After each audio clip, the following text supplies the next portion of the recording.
Your author sets aside some paragraphs related to connectionist models, and if you'll indulge me, I just wanted to cover these two.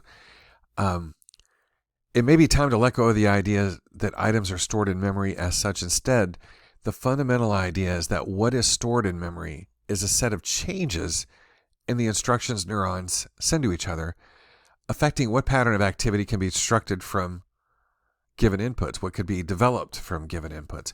When an event is experienced, according to this view, it creates activity over a set of units, and this pattern of activity is considered to be the representation of the event.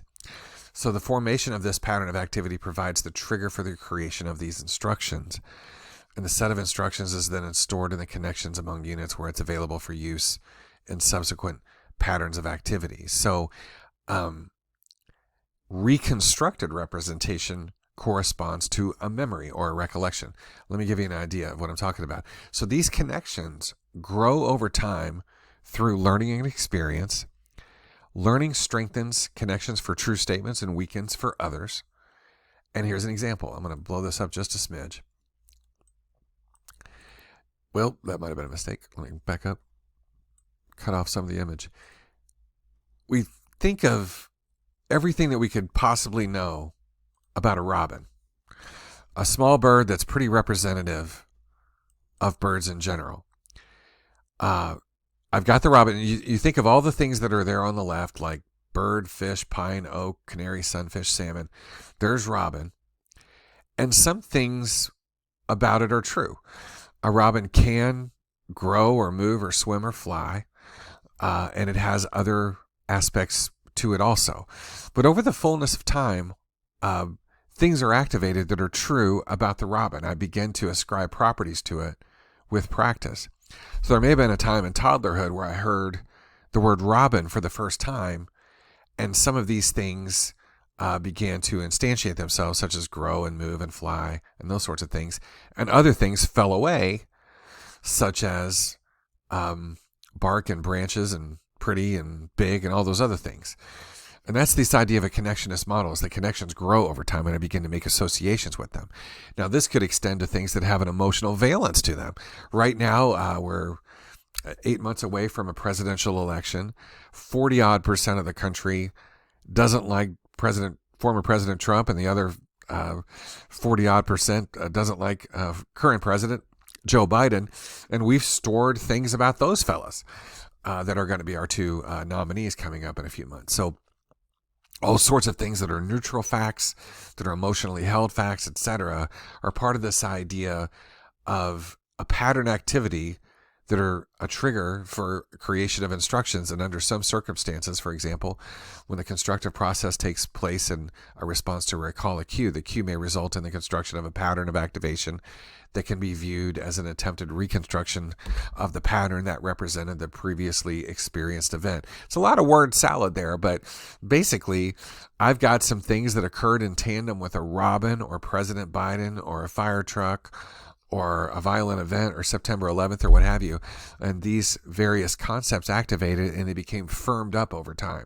The connections became strengthened over what I stored. And when I encounter that again, these other concepts tend to be activated. For those that grew up in the United States, think of all the things that are activated when we reconjure George Washington, the first president.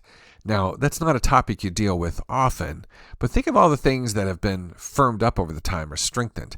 First president, he's on the dollar bill. There was the incident with the tree. There's the myth, I'm not sure how much credence there is, about the wooden teeth. He was a general in the Revolutionary War. If you've read up on him, he essentially died of a very avoidable strep throat as doctors rushed in and killed him. He would have survived if they had just let him alone. But all of these things, there are half dozen or maybe 10 facts that everybody knows that grew up in the United States about George Washington, and they become strengthened over time. Now, those things don't exist with Millard Fillmore. We had a president named Millard Fillmore, and most of you, and I would include myself, are not familiar with Millard Fillmore, although I do know he was a president. So we just had no formal education on him or just didn't take much interest in him from a historical perspective. So typically training takes place in a series of what connectionist researchers call epochs, similar to trials of learning. And after each epoch follows procedure just described, an input pattern is presented and connections are strengthened. Interestingly, here it is. An input pattern is presented and an output pattern of activation is generated and then compared with a correct target pattern of activation. Connection weights between units are adjusted accordingly, and another input pattern is presented to start the next epoch, etc. So that's this idea. Now, some of these things are kind of metaphorical, but they are intended to represent the neural firing pattern that happens when we learn concepts or produce actions, etc. Upon encountering an object or a concept like George Washington or a robin, there are neurons that fire together that produce the semantic associates of those things. And so while this metaphor sort of stands for reality, it has a somewhat realistic underpinning. So as she says here, and we'll take a pause here in a second, let's pause and consider the different models of semantic memory we've just covered. We've seen several proposals for how knowledge is represented.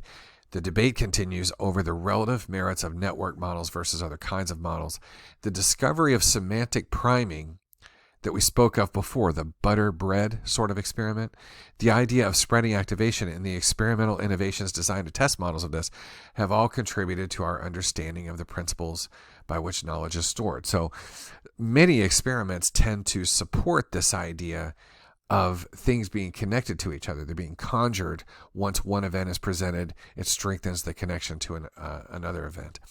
And there's a particular sort of learning that is neurologically analogous to this, developed by Donald Hebb, the late great neurologist who was the supervisor of Brenda Milner, who's still alive at 105. But he said this very economical statement: neurons that fire together wire together. And there's more than a germ of truth to that.